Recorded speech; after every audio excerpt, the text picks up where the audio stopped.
Le boulevard naturel dans son bief, compris entre Kinshasa et la rivière Ebola, c'est tout à l'heure dans ce journal. Encore une fois, bonsoir.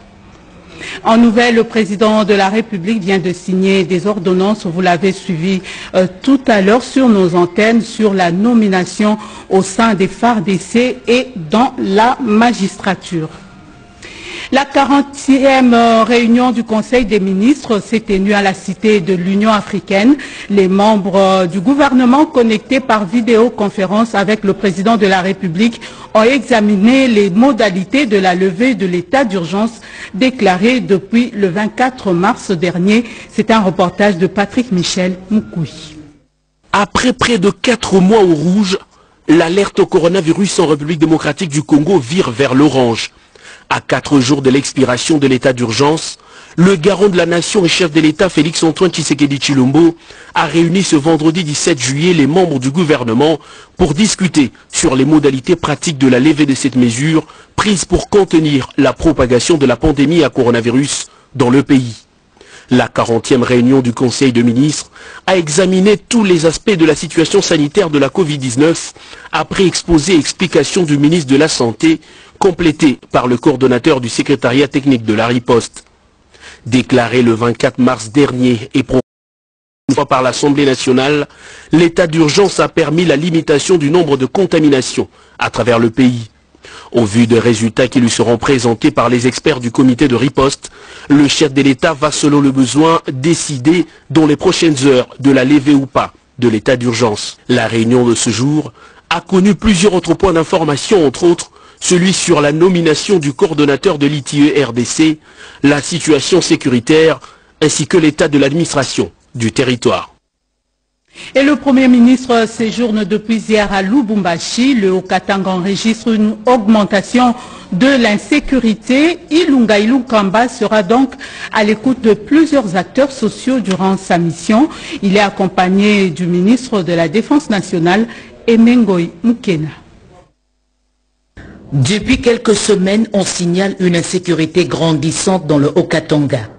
Plusieurs élus ont remonté des informations détaillées au chef du gouvernement, Ilunga Ilunkamba, qui décide de tout suspendre pour une descente sur le terrain. Arrivé la nuit de jeudi 16 juillet 2020 à Lubumbashi, le Premier ministre a précisé, à l'issue d'un échange avec le gouverneur Jacques Kiabula Katwe, l'objectif de sa mission. Nous sommes venus rendre visite au gouverneur, qui est le représentant du chef de l'État dans la province. Et nous avons échangé sur la situation de la province. Nous allons faire un programme sur notre séjour. On va recevoir un certain nombre de responsables. Nous allons visiter des chantiers à partir de demain. Les questions sécuritaires sont d'autant importantes que le Premier ministre s'est fait accompagner dans cette mission de son ministre de la Défense nationale. Les partenaires techniques et financiers de la RDC sont prêts à appuyer le ministère de l'EPST en prévision de la reprise des cours pour éviter d'exposer les élèves et les enseignants sur le plan sanitaire. Ils ont échangé aujourd'hui avec le ministre Willy Bakunga. Il est question des derniers réglages autour du ministre de l'EPST, Willy Bakunga Willima, avant la levée de l'état d'urgence. Ce vendredi, ce sont les partenaires qui ont échangé avec le ministre d'État sur la hauteur de leurs contributions respectives. Ce, pour permettre au ministère de l'EPST de répondre aux défis logistiques immenses que va impliquer la réouverture des écoles dans un contexte de pandémie. Les partenaires techniques et financiers, notamment la Banque mondiale, l'UNICEF, l'UNESCO et l'USAID, mettront la main à la pâte pour appuyer le gouvernement congolais afin que élèves et enseignants ne soient pas exposés sur le plan sanitaire en reprenant le chemin de l'école. Sachant par ailleurs que le plan d'action opérationnel du ministère de l'EPST élaboré par la Task Force Covid prendra tout en compte puisqu'à part la reprise des cours imminentes, les préparatifs de l'année scolaire 2020-2021 sont également en cours. Je le disais en début du journal, l'industrie touristique congolaise souffre énormément de la crise sanitaire mondiale. Hôtels, restaurants et cafés agonisent. Le ministre du Tourisme a fait le tour de la Gombe pour évaluer la situation et dire aux opérateurs du secteur la disponibilité du gouvernement à les accompagner. C'est un reportage d'Edith Chala. Reprise des activités dans différents cafés, restaurants et hôtels après le déconfinement de la Gombe. Le ministre du Tourisme, le docteur Yves Bonkoulouzola, a fait la ronde de plusieurs établissements qui sont aussi des sites touristiques jeudi à Kinshasa. Il a visité tour à tour le Pullman Hotel, le restaurant Tricana, l'hôtel Hacienda et le restaurant Pâtisserie Nouvelle. L'objectif était celui d'encourager tous les opérateurs économiques de ce secteur qui ont déjà ouvert et ceux qui hésitent à le faire afin de booster leurs activités, redonner l'emploi et contribuer à la redynamisation du secteur économique en République démocratique du Congo. Tout en rappelant le respect des mesures barrières contre la Covid-19, le ministre du Tourisme a rassuré différents opérateurs sur les soutiens du gouvernement de la République à travers l'Office national du tourisme en cette période de crise. Nous sommes en train de tout mettre en œuvre pour réellement appuyer, que ce soit financièrement, les opérateurs qui sont dans les difficultés de répondre. Le secrétaire général avait déjà émis une circulaire qui essaye de rappeler aux différents opérateurs les mesures à prendre afin de ne pas tomber dans une deuxième vague de contamination, ce qui rendrait également la situation encore dure que nous traversons déjà dans le secteur du tourisme. Un appel pressant a été adressé aux responsables des hôtels, restaurants et cafés pour reprendre leurs activités dans le strict respect des mesures barrières édictées dans le cadre de la lutte contre le coronavirus. La chloroquine et l'azithromycine, don sanitaire du Maroc, déclarés conformes après essai de contrôle de qualité. Les résultats de ces essais ont été présentés au ministre de la Recherche scientifique, nous dit Marie Kalang. La démarche est d'assurer la qualité de ce produit utilisé dans le protocole contre la Covid-19. La chloroquine et l'azithromycine venant du Royaume du Maroc et réceptionnés par le ministre de la Recherche scientifique et Innovation technologique ont été soumis à des essais de contrôle qualité. Les résultats de ces analyses ont été présentés au ministre de la Recherche scientifique et Innovation technologique. Selon ces pharmaciens, ce produit pourra désormais être utilisé sans danger par l'équipe de la riposte pour soigner les malades atteints de la Covid-19. Ces produits ont été soumis aux essais de qualité, contrôle qualité pour la Proméda à l'Iniki. Et il s'est fait qu'après analyse tous ces produits sont de bonne qualité et donc peuvent être utilisés sans danger par la population congolaise. Des masques, gel hydroalcoolique et blouses figurent sur la liste des produits remis au coordonnateur du Fonds national de solidarité contre la Covid-19 dans du royaume chérifien. Comme on a déconfiné la ville, le centre-ville, dans la commune de Gombe, maintenant tout le monde doit prendre son poste et pour protéger la population, on va dispatcher selon les instructions de son Excellence, Monsieur le Président de la République et Premier ministre. Kinshasa et Rabat renouent le lien d'amitié d'entame pour barrer la route à la Covid-19. Mise en œuvre des objectifs du développement durable à l'horizon 2030, la RDC vient de présenter son tout premier rapport national d'examen au Forum économique et social de haut niveau des Nations Unies. Présentation faite par la vice-première ministre et ministre du Plan, Élisée Minembwe. C'était par vidéoconférence, c'est un reportage de Peggy Mukunda et Chimène Kamoka. C'est par vidéoconférence que la vice-première ministre, ministre du Plan Élisée Minembwe Tamukumwe, a procédé à la présentation du premier rapport national d'examen volontaire (VNR) sur la mise en œuvre des objectifs du développement durable à l'horizon 2030. C'était à présence de ses collègues membres du gouvernement concernés par les ODD et du représentant résident PNUD que la VP Minembwe a présenté ses premiers rapports au Forum économique et social du haut niveau des Nations Unies.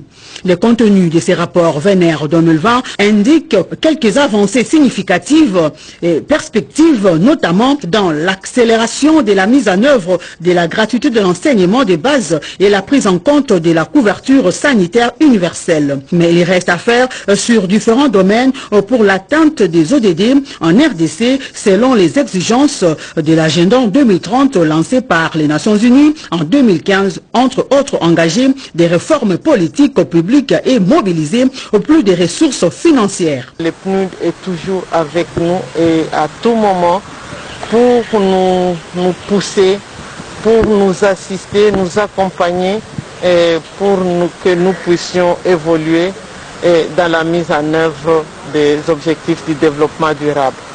Les rapports vénères présentés par la RDC a été applaudi et apprécié par les responsables du Forum économique de haut niveau et la prochaine étape de sa présentation par la VPM lundi prochain devant les autorités nationales et les partenaires techniques et financiers pour son appropriation locale. Sophie Bank se joint à la fondation Denise Nyakeru Tshisekedi dans son programme d'action de bourse d'études supérieures aux finalistes de secondaire. 300 000 $, c'est l'enveloppe destinée à une cinquantaine d'élèves qui auront réalisé plus de 80% à l'Exeta. Reportage d'Aïcha Kiala. Osons l'excellence, façonnons l'élite, la devise est celle de la première dame de la République, traduite à travers un projet ambitieux dénommé Excellencia. Il s'agit d'un programme d'octroi des bourses d'études locales et internationales destinées aux finalistes du secondaire. Cette vision futuriste de l'élite congolaise est partagée par certains partenaires, à l'exemple de Sophie Bank, qui voit en l'éducation la base de tout développement. Cette institution bancaire vient d'apporter sa pierre à l'édifice en offrant des bourses d'études de 5 ans aux finalistes du secondaire, dont les meilleurs seront sélectionnés par la fondation Denise Nyakeru Tshisekedi. Alors écoutez, en toute honnêteté, il y a l'objectif de communication, bien sûr, mais comme j'ai eu à le préciser à la très distinguée Première Dame, ce pays nous a beaucoup donné. Il est normal que dans ces temps difficiles, on puisse également promouvoir et contribuer à ce magnifique projet qu'elle porte. Donc il était important pour nous en tant que Sophie Bank de contribuer. Donc c'est ce que nous faisons aujourd'hui. C'est un partenariat sur 5 ans. C'est quelque chose qui est inscrit dans la durée et c'est quelque chose qui nous tient à cœur. Alors nous avons, notre contribution est de 300 000 $. Cela va permettre de donner des bourses à, je crois, 50 voire 60 étudiants par an. Donc sur 5 ans, ça fait quand même un nombre relativement important. Nous faisons le don à la fondation. C'est eux qui vont voir ce qui convient le mieux et qui vont faire la répartition. La première édition du programme Excellencia a primé 114 élèves diplômés de l'examen d'État édition 2018-2019. L'objectif poursuivi est celui d'octroyer 1000 bourses locales d'études supérieures et 100 bourses pour l'étranger. Avec ce nouveau partenariat scellé entre la fondation Denise Nyakeru Tshisekedi et Sophie Bank, d'autres finalistes pourront bénéficier de ce programme qui favorise la culture de l'excellence auprès des jeunes en général et jeunes filles en particulier. Balisage du fleuve Congo de Kinshasa à la rivière Ebola dans le nord Ubangi. L'opération est lancée par la Régie des voies fluviales pour une durée de 60 jours. L'objectif est de faciliter l'acheminement de la production agro-industrielle du nord Ubangi vers les grands centres de consommation comme Kinshasa. Joël Makela. Le fleuve Congo et ses affluents constituent l'épine dorsale de l'économie congolaise. Toute la production dans l'arrière-pays est transportée vers Kinshasa à travers ces réseaux constitués par le fleuve et ses affluents. Pour rendre viable le fleuve et ses affluents, la Régie des voies fluviales doit procéder au balisage et curage régulier de ces cours d'eau. Grâce à un financement de la Banque mondiale, par le truchement du projet PARSA, la phase actuelle de balisage va concerner la rivière Ebola dans le nord Ubangi, véritable grenier de la République démocratique du Congo.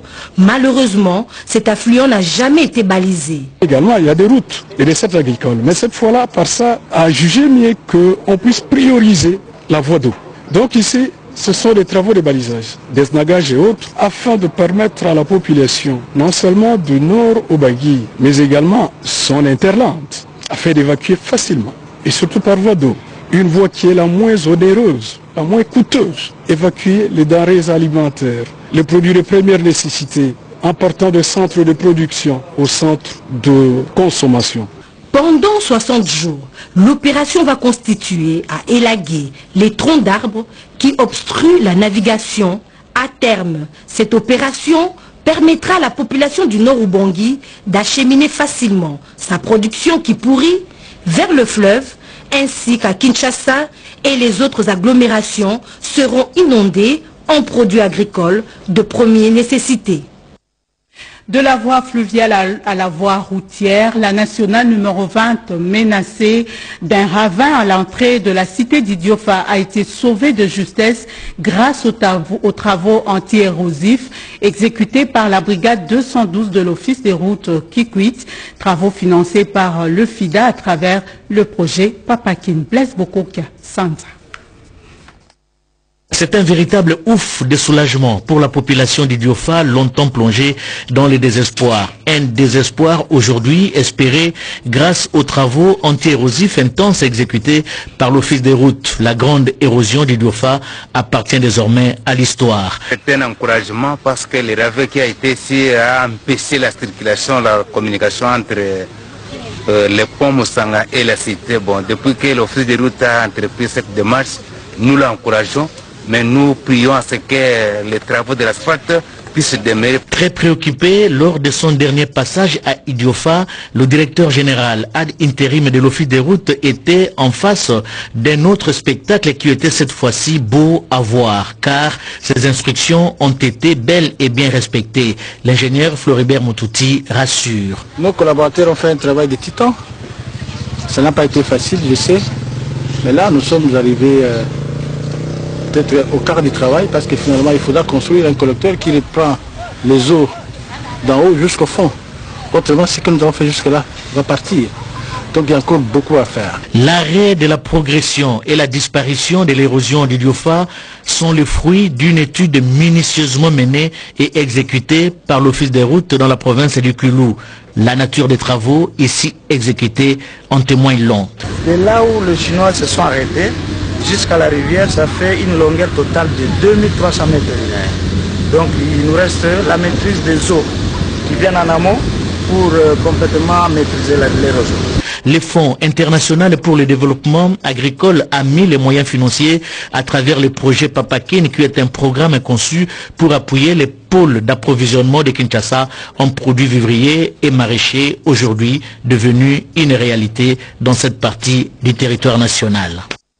Parlons justice. Le bureau de la Cour constitutionnelle a siégé hier en audience solennelle pour statuer sur l'inconstitutionnalité de certains articles de la Constitution. Les détails dans ce reportage de Rodé Panda. 12 requêtes inscrites au rôle constitutionnel pour l'audience publique du jeudi 16 juillet 2020 sous la direction du juge constitutionnel, le président de la Chambre, Évariste Prince Funga Molima, pour interprétation en inconstitutionnalité de quelques articles ou lois, ainsi que de décisions rendues dans différents cours et tribunaux. 4 requêtes, notamment le rôle cons numéro 1249, qui a concerné l'accord politique entre CACH et FCC, le 1248, pour inconstitutionnalité de voie d'exception de l'article du Code pénal international, livre 2, de Maître Kabengele pour le compte de l'honorable Vital Kameren, 1241 sur les décisions de poursuite de Jean-Jacques Kabamba contre le procureur général de la Cour de cassation et les RCONS 1159 sur l'article 166 de la Constitution pour la révision de certains articles. Le bureau de la Cour constitutionnelle, dirigé par le juge président ad intérim Évariste Prince Funga Molima, a prononcé ses arrêts se déclarant ainsi soit compétent, soit incompétent pour tel ou tel autre dossier. Le Premier ministre ivoirien Amadou Gon Coulibaly a été inhumé aujourd'hui à Korogo, son village natal, et la RDC, pays ami et frère à la Côte d'Ivoire, a dépêché à ses obsèques le ministre près le président de la République pour les hommages. Reportage Martin Mangaza. C'est un grand militant, un homme de dignité que la Côte d'Ivoire vient de perdre. Amadou Gond Coulibaly était le seul candidat du parti présidentiel, le RHDP, à l'élection présidentielle prévue pour le 31 octobre 2020. Hélas, le destin en a décidé autrement. Il a reçu les hommages des autorités, tant civiles que militaires. C'était en présence du chef de l'État ivoirien, Alassane Ouattara, qui avait à ses côtés le président sénégalais, Macky Sall. Également les délégués de différents pays amis. Le chef de l'État, Félix-Antoine Tshisekedi Tshilombo, s'est fait représenter à cette cérémonie pleine d'émotion par le ministre près le président de la République, Dr André Kabonda-Kana. C'est un homme de grande valeur dont la réputation a franchi les frontières de la Côte d'Ivoire. Il est connu quasi à travers toute l'Afrique et donc dans mon pays aussi, comme un homme qui était très dévoué, un homme de grande valeur, très dévoué à la cause publique et à la cause de l'État pour lequel il a travaillé pendant plusieurs années. Malheureusement, il part en laissant une œuvre inachevée. Comme l'a dit une de ses collègues qui a fait le premier témoignage, il laisse beaucoup de collaborateurs derrière lui, de compagnons de lutte, qui ont gardé une image très favorable de lui et surtout qui gardent ses idées et son enthousiasme pour le travail vont certainement poursuivre cette œuvre pour l'amener jusqu'au bon port, pour faire honneur aux disparus. Amadou Coulibaly, décoré Grand Croix de l'Ordre national, la plus haute distinction du pays, a rejoint la terre de ses ancêtres ce vendredi 17 juillet à Korogo, son village natal. L'inhumation s'est déroulée dans la stricte intimité familiale. Et retour à Kinshasa pour parler évaluation des perspectives pour capitaliser le développement humain en République démocratique du Congo. Et le ministre de la formation professionnelle en a évoqué aujourd'hui avec le représentant pays intérimaire chargé de programme pays principal de la Banque africaine de développement. Les détails avec Anita Luamboa. Soucieux de valoriser une main-d'œuvre locale qualifiée et compétitive sur le marché de l'emploi en République démocratique du Congo, le ministre de la formation professionnelle a échangé avec le responsable pays intérimaire de la BAD sur les perspectives économiques à prendre pour le développement du capital humain. Au cours de cet échange, un accent particulier a été mis aussi sur la formation des formateurs et le renforcement des capacités dans ce secteur, ce qui va permettre à la RDC d'avoir une main-d'œuvre locale et qualifiée. Nous avons parlé de tout ce qui est formation, vraiment formation des formateurs, et puis également formation aux petits métiers. Généralement, ces aspects-là sont un peu délaissés. Son Excellence voudrait y mettre l'accent pour que la RDC n'ait pas à aller chercher, par exemple, des plombiers ou d'autres corps de métier à l'extérieur, comme ça se passe malheureusement. 24 heures avant, le ministre de la formation professionnelle a participé par vidéoconférence à la télé virtuelle organisée par la BAD avec pour objectif des pays membres d'Afrique centrale.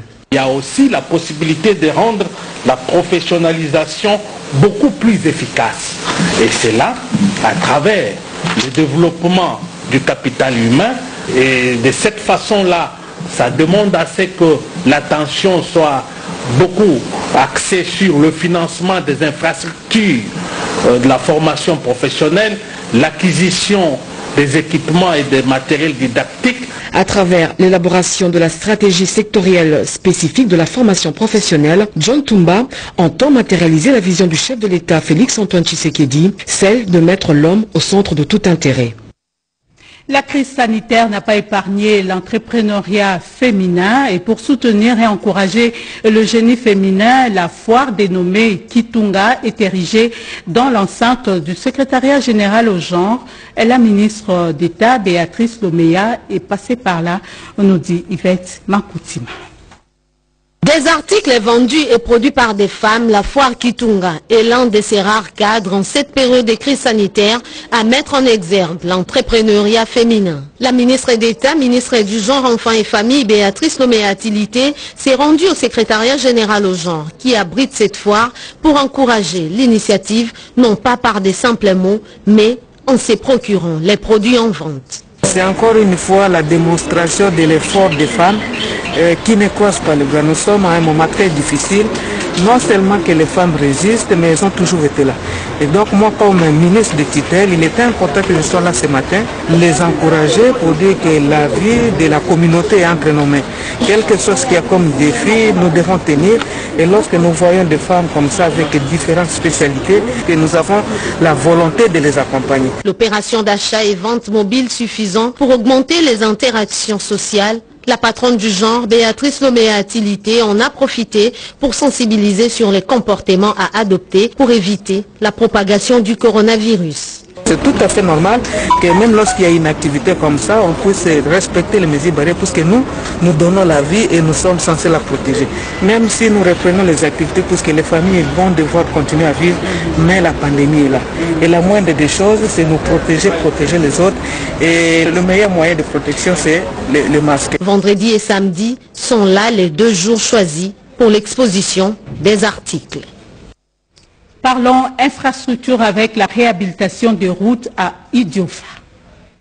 Après 8 mois d'intenses travaux exécutés en régie par l'Office de voirie et drainage, OVD, sur instruction du chef de l'État, l'érosion des Livoulou intendance qui avait coupé en 2 l'avenue de l'université suite aux pluies diluviennes du mois de novembre dernier vient enfin d'être maîtrisée et sera inaugurée dans les tout prochains jours. Constat satisfaisant fait sur place par le directeur général de cet établissement public et son adjoint Pikomwe Pukani Antabilonda. C'était au cours d'une visite d'évaluation des travaux de pose des enrobés effectués ce vendredi 17 juillet 2020. Ingénieur Victor Tumbachikela explique. Aujourd'hui, vous voyez qu'on est en train de faire la pose des enrobés. C'est vous dire que c'est un site où le chef de l'État lui-même était venu visiter, a donné des instructions. Et le VPM aussi a répercuté les instructions au niveau de l'OVD. Aujourd'hui, c'est la phase finale. Nous allons d'ici peu ouvrir la circulation aux usagers de la route après la pose des enrobés qui est en train de se faire. La population riveraine qui a apprécié à sa juste valeur les travaux des titans abattu par les ingénieurs de l'OVD, a exprimé sa gratitude au président de la République, Félix-Antoine Tshisekedi Tshilombo, pour son action sociale à impact visible et réel. À noter que l'ouverture au trafic de l'avenue de l'université à ce niveau permettra à l'OVD de poursuivre sans désemparer les travaux de réhabilitation en cours de la route de Kimwenza, longue de 8,5 km, coupée également par une profonde érosion à la hauteur du quartier Dallas et qui nécessite le décaissement rapide du financement nécessaire attendu du gouvernement central. Question sans nul doute pour l'OVD de sauvegarder en cette saison sèche les travaux déjà exécutés mais interrompus par l'entreprise chinoise SDTC depuis le mois de janvier dernier, faute de financement. Des parlementaires et personnalités de la société civile regroupés dans l'initiative pour un consensus sur les réformes électorales tiennent à un climat apaisé au sein des institutions pour le développement de la RDC. Reportage Oscar Mbalkaï. Ils sont députés nationaux, sénateurs et membres de la société civile à travers l'initiative pour un consensus sur les questions vitales de la nation, notamment les réformes électorales, à s'engager pour une atmosphère politique apaisée en RDC, gage de l'unité et de la cohésion nationale. Notre initiative, c'est tout simplement de l'oxygène qu'on va apporter au pays. C'est un couloir humanitaire, un corridor que l'on ouvre pour permettre au pays de souffler un peu, de respirer un peu. Et pour y arriver, il n'y a pas de secret, il n'y a pas de magie. Il faut que les animateurs du pays se parlent. En tant que compatriotes, nous nous sommes décidés, au-delà de nos couleurs politiques, parce que nous appartenons d'abord au pays, à réfléchir et quel peut être pour nous les schémas de sortie de crise, en guillemets, ou des schémas pour obtenir des élections apaisées. C'est le meilleur moment de faire des réformes le plus rapidement possible pour que ceux qui vont se préparer pour les élections de 2023 connaissent les nouvelles règles et que ces règles soient partagées par tout le monde. Dans leur démarche, ces parlementaires et membres de la société civile comptent rencontrer toutes les autorités politiques et sociales, toutes tendances confondues. Il est encore possible de discuter ce que nous voulons faire sur la loi électorale, sur la révision de la Constitution et sur la loi concernant la CENI et faciliter les choses. Ne pas diviser le pays, ne pas payer un lourd tribut chaque fois que nous faisons une élection. Ce consensus va ainsi permettre de baliser la voie aux réformes électorales tant souhaitées pour des élections futures apaisées. Politique toujours, les matières dominantes renvoyées à la désignation du nouveau président de la CENI et la coalition FCC Cash, des sujets abordés aujourd'hui par l'ambassadeur André Alain Atoudou au cours d'un point de presse, un reportage signé Souzingoy Chiboui et Myriam Madika. Les grands sujets d'actualité politique ont été au cœur du point de presse animé par le communicant et cadre du Front commun pour le Congo. Tout naturellement, les matières dominantes renvoient à l'état de rapport dans la coalition FCC Cash et la désignation du nouveau président de la Commission électorale nationale indépendante. Une vraie démocratie doit veiller jalousement à la coexistence de points de vue différents et juguler la tentation perverse de la pensée unique. Il faudrait au contraire mobiliser la coalition à accompagner le président Tshisekedi à réaliser les promesses faites au peuple. Vient ensuite l'état du rapport au sein de la coalition FCC Cash durant la période comprise entre le 9 et le 13 juillet, aussi bien dans la ville de Kinshasa et dans le reste du pays. En toute chose, il faut considérer la fin, nous conseille La Fontaine. Ainsi, les membres de la coalition FCC Cash doivent se comporter en coalition au pouvoir, c'est-à-dire porteuse de solutions aux problèmes de nos populations. Il n'est pas bon pour la paix sociale que pour diverses raisons, que le président de la République intervienne en premier et dernier ressort comme un Deus ex machina.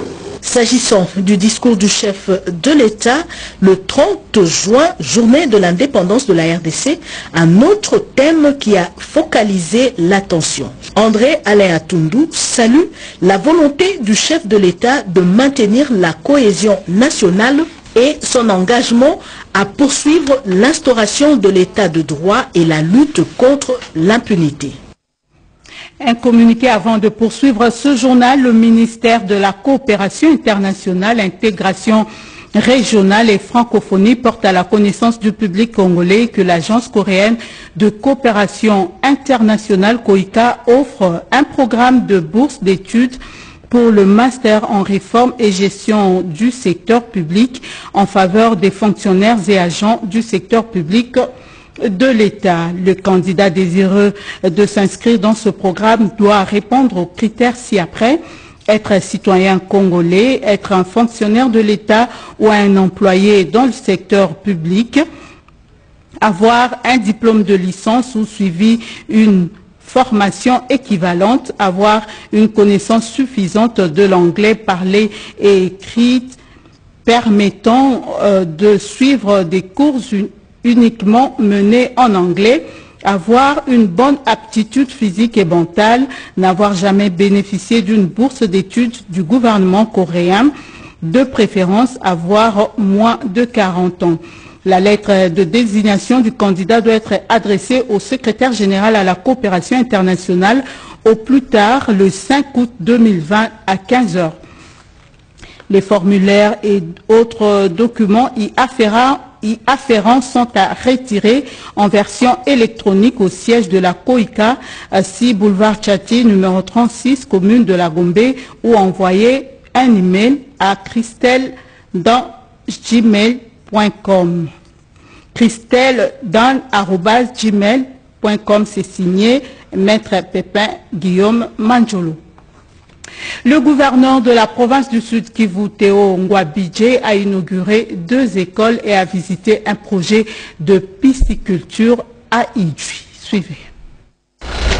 Après son passage dans le territoire de Calais, le gouverneur du Sud Kivu, Théo Ngwabidje Kassi, est arrivé dans le territoire d'Idjui, au port de Kachofou, où il a été accueilli par l'administrateur du territoire ainsi que le Mwamiro Benga de la chefferie éponyme. Sitôt l'accueil terminé, l'autorité provinciale s'est dirigée à l'école primaire Bougaroula, jadis EP Kaboneke, où il a coupé le ruban symbolique, marquant ainsi la mise en service de cet établissement d'enseignement primaire. C'est un bâtiment flambant neuf, construit selon les standards approuvés par le gouvernement provincial et compte 6 salles de classe capables d'accueillir chacune 48 élèves. Il en est de même de l'école primaire Bukinanyana dans le quartier portant le même nom. Sur place, le gouverneur de province Théo Ngwabidje Kassi a effectué la ronde des salles de classe pour s'assurer de l'aspect intérieur, mais également des normes de l'érection de ce bâtiment pour un climat paisible d'apprentissage. Il s'est sur place même imprégné d'un projet piscicole consistant à faire la culture de poissons dans des cages rectangulaires et circulaires dans le but de contribuer à l'autosuffisance alimentaire du coin.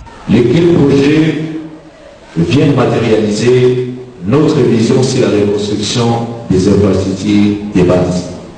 Cette vision corrobore avec la gratuité de l'enseignement de base ainsi que la santé pour tous qui doit être garantie à tout Congolais et Congolaises à n'importe quel coin du pays où il se trouve.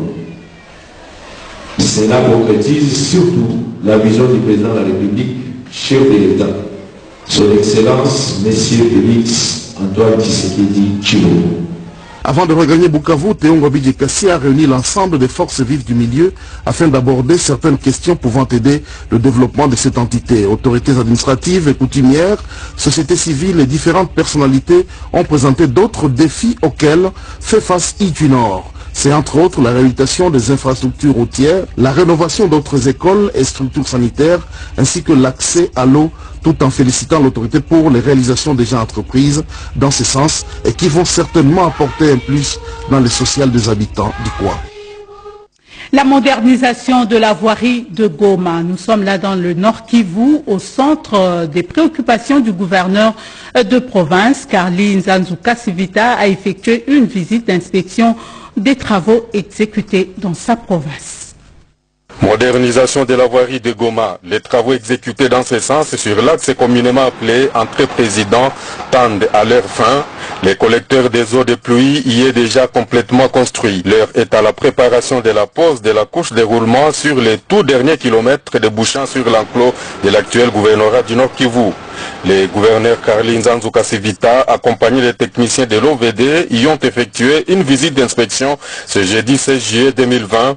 Occasion pour les chefs des équipes provinciales de remercier les chefs de l'État pour son souci de moderniser le Nord Kivu. Carly Nzanzuka Sivita encourage également l'entreprise Sokok à continuer sur la lancée. Pour nous, c'est un sentiment encore une fois de satisfaction.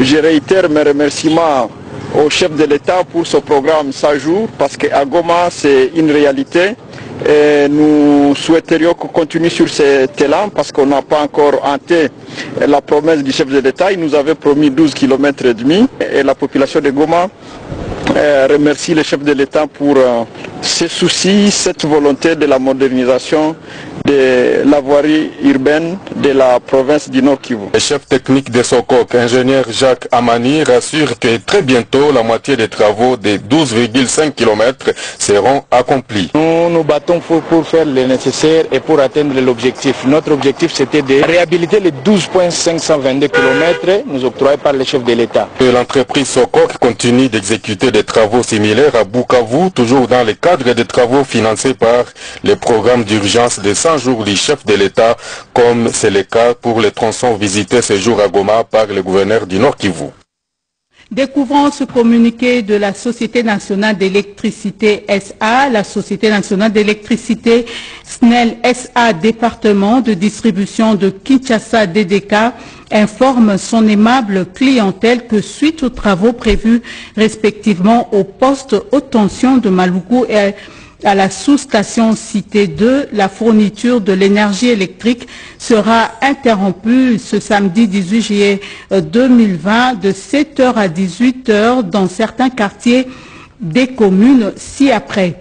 Maluku, Sele, Kimbanseke, Njili et Massina. Toutefois, le rétablissement de la situation pourra intervenir plus tôt si les travaux s'achevaient avant l'heure indiquée ci-dessus.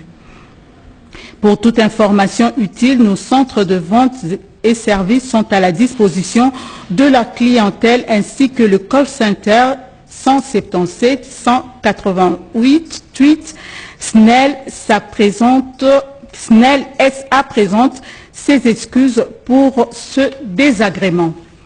Facilitation d'intégration des enfants séparés de leurs parents. Depuis plus de 3 ans, l'opération est rendue possible grâce au CICR Kalemi et à la Croix-Rouge RDC Tanganyika. Les détails dans ce reportage.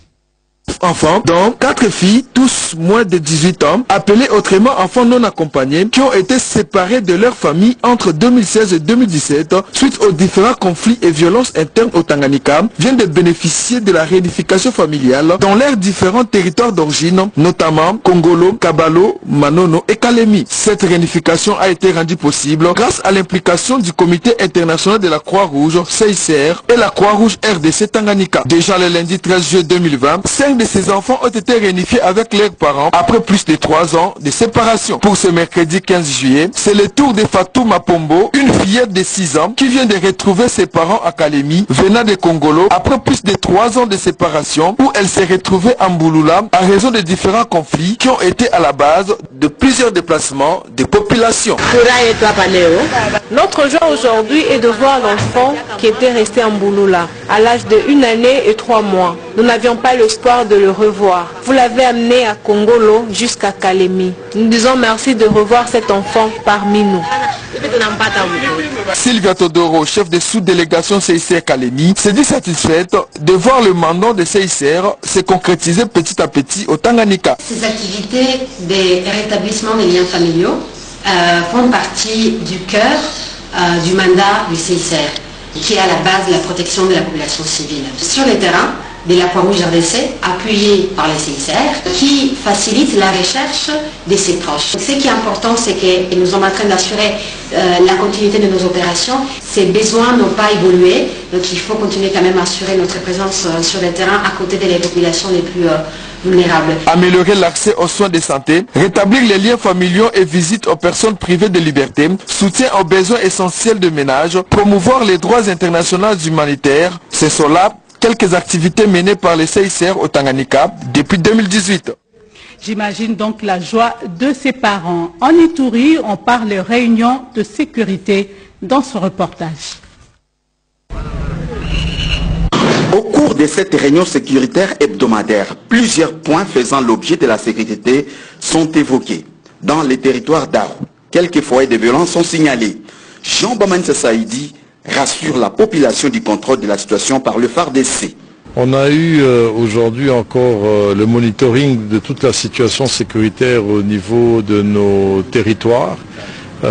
Aru, où nos forces sont en train de déjouer la déstabilisation qui voulait s'installer. Par contre, à Djougou, une légère amélioration de la situation sécuritaire est observée. Ceci fait suite à la médiation des anciens seigneurs de guerre envoyés par le président de la République en vue de pacifier l'Ituri. Nous avons suivi l'engagement d'une partie de ces troupes-là à pouvoir arrêter les sécessions donc de combat. Et nous sommes en train d'étudier tout cela et de le faire monter aussi aux instances nationales pour que le processus de reddition puisse être effectif.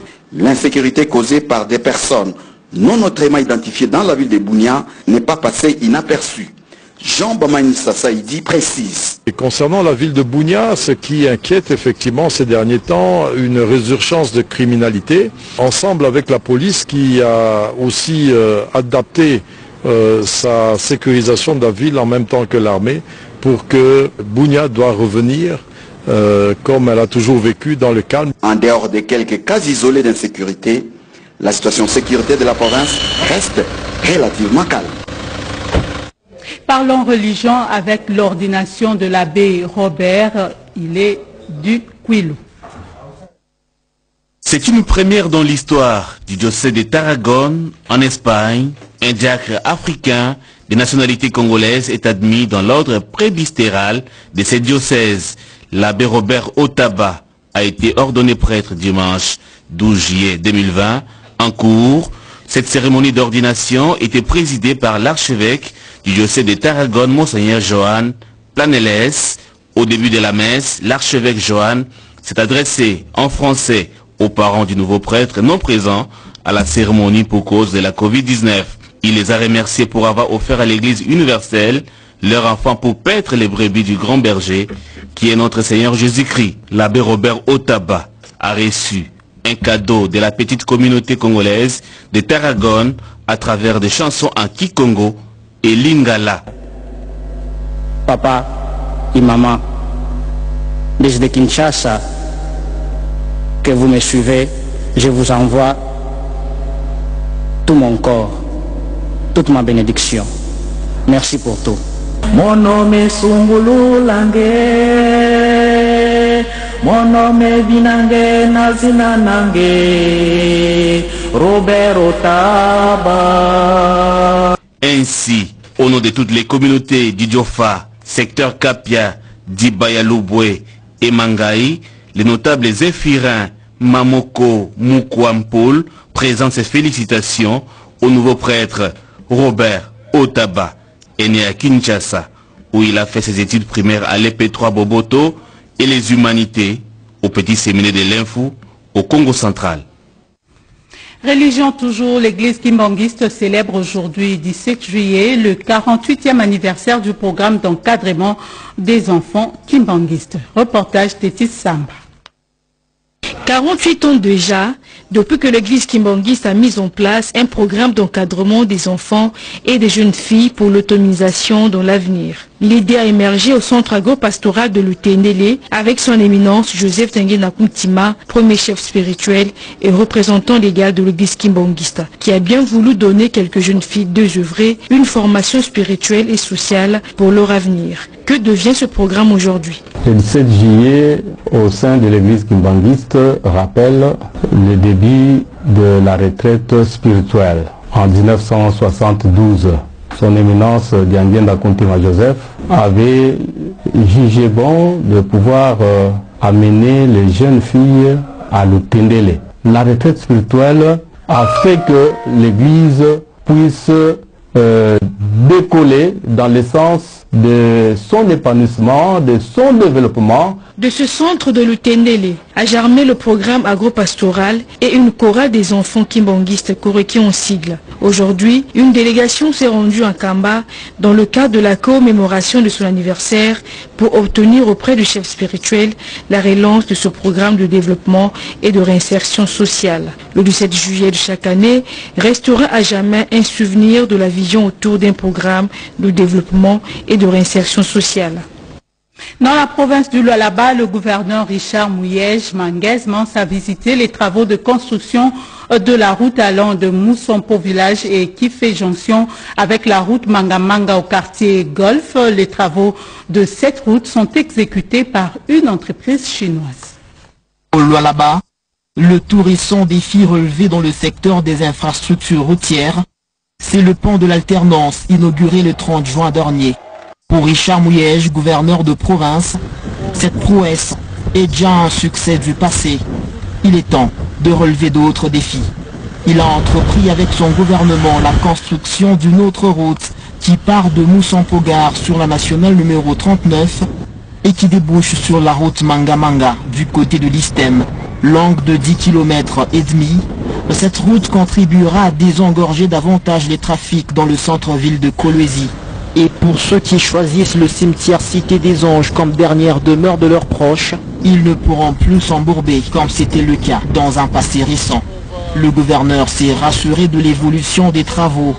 Le terrassement est parfaitement exécuté sur les 10 km et demi.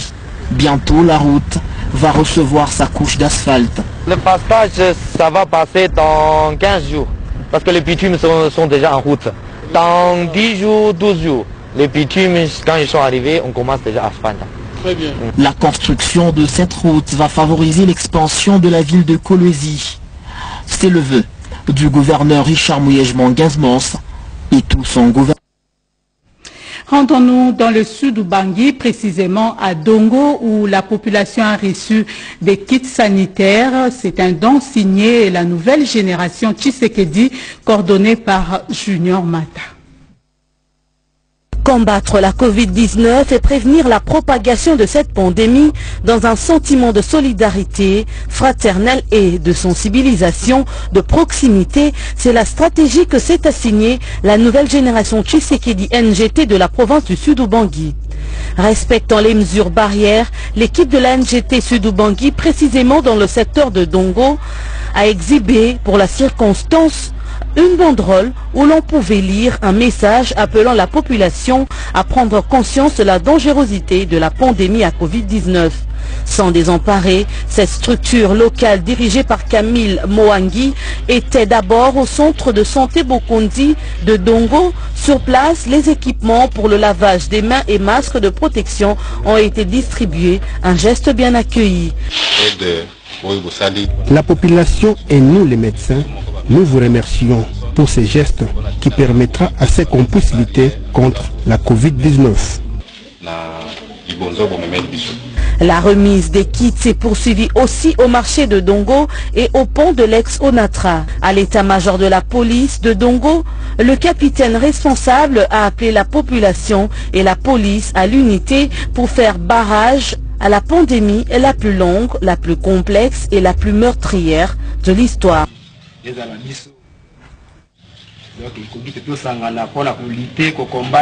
La police et le peuple doivent rester en communion pour mettre dehors cette pandémie qui est en train de tuer les enfants de la République démocratique du Congo.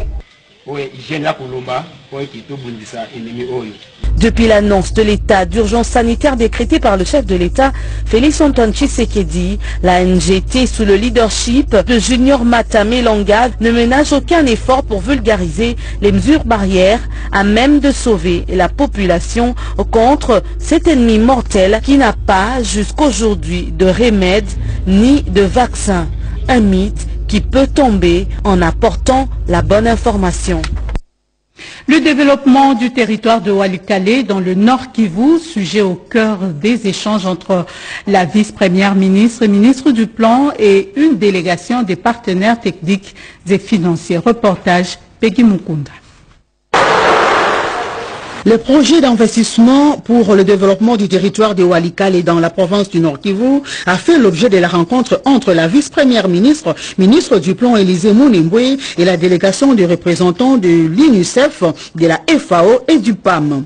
Dans le cadre de la coopération entre la RDC et du système des Nations Unies, les hôtes du vice-premier ministre, ministre du Plan, ont promis leur soutien et leur accompagnement pour la mise en œuvre de ces projets dans le cadre de développement de la population de Walikale. Ce que nous voulions, c'est l'opportunité de présenter à son Excellence l'idée derrière ces projets, demander son appui, l'appui des autorités nationales, des autorités provinciales, pour que ce projet qui se développe dans une zone, qui est une zone un peu enclavée, une zone un peu vue comme difficile, que ça soit un succès. Le but, c'est de pouvoir démontrer que, avec des investissements à long terme, avec les communautés, et en travaillant en partenariat, on peut sortir les gens de la pauvreté. Une initiative commune des systèmes des Nations Unies, combien louable pour la patronne du plan Élisée Mounimbwe. Le président de la Cour des comptes a reçu le rapport financier exercice 2019 de la province du Congo central. Ce document de l'état financier de cette province lui a été remis par le ministre provincial chargé des Finances Pierre Kabangou. Un reportage de Serge Mata. C'est conformer à l'exercice constitutionnel consistant à justifier les dépenses effectuées et les recettes enregistrées, telle est la raison d'être du déplacement du ministre provincial du Congo central en charge des finances, de l'économie, du commerce, des PME et de l'artisanat, Pierre Kabangou Ntalambi. Ces derniers, en visite de travail à Kinshasa, s'est rendu à la Cour des comptes qui dirige Ernest Izemingia pour y déposer les rapports financiers pour l'exercice 2019 terminé la province du Congo central, et ce, malgré la crise du Covid-19. Lors des échanges qui ont découlé, le président de la Cour des comptes a saisi cette occasion pour exhorter les autres provinces, la République démocratique du Congo, d'emboîter les pas. Question d'être en conformité avec la loi. Mon principe, sur le plan de la loi, les provinces doivent amener les projets de budgétaires à la Cour des comptes au plus tard le 30 mai. Et lorsqu'il y a des problèmes, le 30 juin, c'est la date limite. Or maintenant, nous sommes là, au mois de juillet, il n'y a que 4 provinces. Je voudrais lancer un appel aux autres provinces pour qu'ils fassent un effort pour remplir leurs obligations constitutionnelles et légales. Bien qu'entité autonome, les besoins des provinces sont multiples et variés. Malgré l'état d'urgence, mais les pays continuent à fonctionner et les provinces reclues également. Et la province du Congo central n'est pas en reste, elle a fonctionné et elle s'est sentie obligée de remplir un devoir constitutionnel, le devoir sur lequel c'est celui de rendre compte, c'est un devoir de redevabilité. Rappelons-le que l'élaboration de ces rapports donne une vue d'ensemble de la situation financière de la province du Congo central, et ce, au terme de la gestion contrôlée. Modernisation de l'aéroport de Goma pour le trafic international, sujet au cœur des discussions entre le ministre des Transports et Voies de Communication Didier Mazenga et le président de la Commission Infrastructure et Transport de l'Assemblée nationale. Les détails avec Vital Pagabita. De prime abord, les échanges entre le ministre des Transports et Voies des Communications Didier Mazenga Mukanzu et le président de la Commission Infrastructure et Transport de l'Assemblée nationale Patrick Emonyomo sont partis des projets et priorités du ministère. Un accent tout particulier a été ensuite mis sur l'aéroport de Goma que la population du Nord Kivu voudrait voir être ouvert aux vols internationaux. Aujourd'hui, nous avons un aéroport qui répond aux exigences internationales et c'était un grand moment pour nous de rappeler au ministre que la ville de Goma, c'est une ville de la grande ouverture dans le monde asiatique et c'était un grand moment pour le ministre de sensibiliser les grandes compagnies d'aviation internationale pour qu'ils puissent commencer à survoler le ciel de Goma et créer une concurrence parce que nul n'ignore que nous avons seulement la compagnie éthiopienne qui nous aide pour les déplacements dans les rapports aux vols internationaux. Et donc, par rapport à cela, le ministre vient de me rassurer qu'il est déjà en contact très avancé avec quelques compagnies internationales comme les Turkish Ethiopian, comme Kenya Airways et les autres, pour qu'ils puissent commencer à atterrir à Goma. Le ministre des Transports et Voies de Communication, Didier Mazenga Mukanzu, a rassuré quant à la matérialisation des desiderata de l'élu du Nord Kivu en promettant de se rendre sur place une fois l'état d'urgence levé. Et le ministre de l'Enseignement supérieur et universitaire a reçu aujourd'hui le DG du réseau RTL en RDC. Il était question dans leurs échanges de trouver des solutions idoines concernant les enseignements dispensés dans les établissements supérieurs et universitaires en cette période de Covid-19. Les entreprises de télécommunications se rangent du côté du ministère de l'Enseignement supérieur et universitaire pour apporter leur savoir-faire pendant cette période de Covid-19. C'est le cas de Thierry Diasonama, directeur général du réseau RTL en République démocratique du Congo. Il préconise la prise en charge des étudiants par la formation à distance pendant la trêve créée par la Covid-19. À en croire Thierry Diasonama, il s'agit d'une plateforme qui tient compte du pouvoir d'achat des étudiants déjà utilisé sous d'autres cieux. Nous suivons de très près les activités du ministre et nous voyons dans quelle mesure il est en train de se battre dans la recherche d'une solution pour pouvoir permettre aux étudiants de continuer le cours. Et on a pensé qu'avec ce que nous on a mis en place, qui est déjà été utilisé par certaines universités, on pouvait l'accompagner dans ses efforts pour trouver une solution à ces problèmes qui a un impact négatif sur notre jeunesse.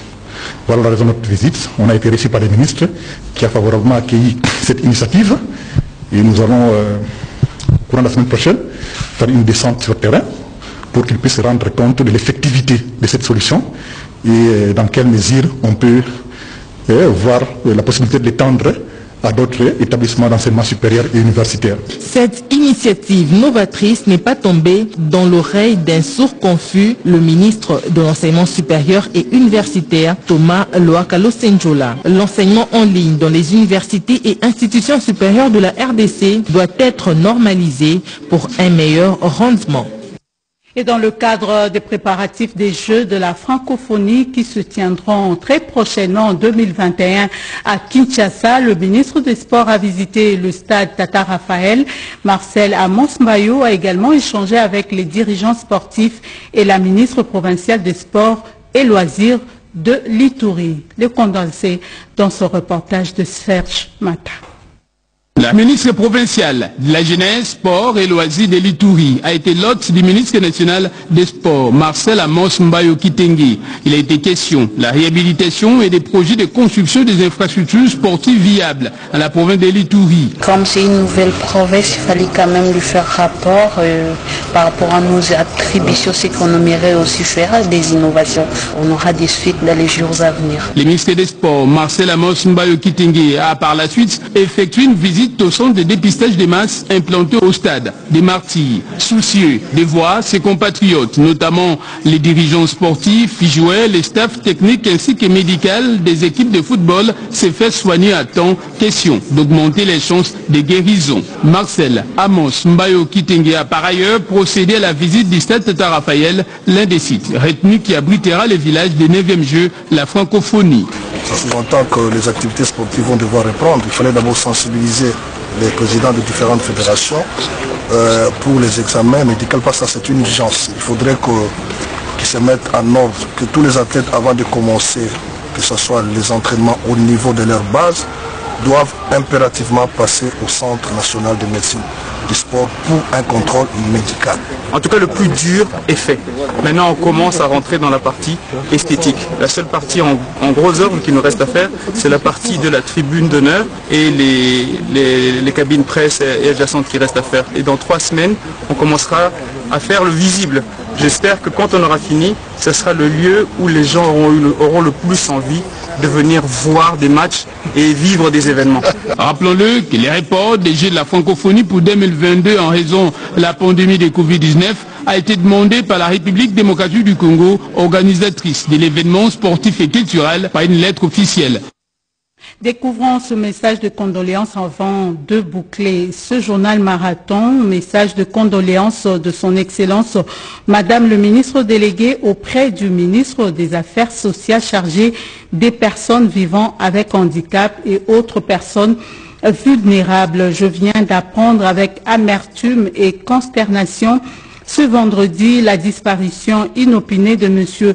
Ekanda Onyangunga Martin, membre de la communauté des personnes vivant avec handicap et promoteur de l'Institut supérieur d'informatique, programmation et analyse ISIPA en sigle. Au nom du ministère délégué chargé des personnes vivant avec handicap et au mien propre, je tiens à présenter à la famille biologique de l'illustre disparu, à toute la communauté des personnes handicapées de la RDC, ainsi qu'au personnel tant académique qu'administratif de l'ISIPA, mes sincères condoléances les plus attristées.